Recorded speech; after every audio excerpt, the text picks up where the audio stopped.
దయచేసి కూటమి నాయకులందరూ కూడా హిందువుల మీద జాగ్రత్తగా ఉండాలి. హిందూ దేవాలయాల మీద ఒళ్ళు జాగ్రత్తగా పెట్టుకొని మీరందరూ కూడా పరిపాలన చెయ్యాలి.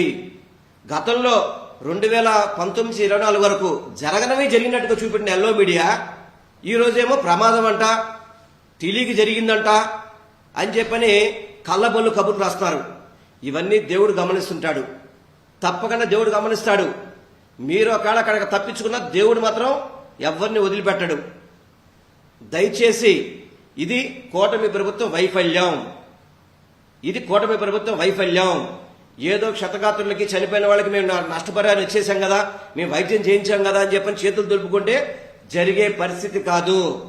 భక్తుల మనోభావాలతో ఆటలాడబాకండి. ఇది సరైన పద్ధతి కాదు. కూటమి ప్రభుత్వం పూర్తిగా ఫెయిల్ అయిందని చెప్పడానికి తిరుమల తిరుపతి దేవస్థానంలో జరిగిన ఘటన కానివ్వండి, సింహాచలంలో జరిగిన ఘటన కానివ్వండి, శ్రీకుర్మంలో జరిగిన ఘటన కానివ్వండి, ఇతర దేవాలయాల్లో జరుగుతున్న ఘటనలే సాక్షాత్కారం. తప్పకుండా కూటమి ప్రభుత్వం మూల్యం చెల్లించుకోక తప్పదు.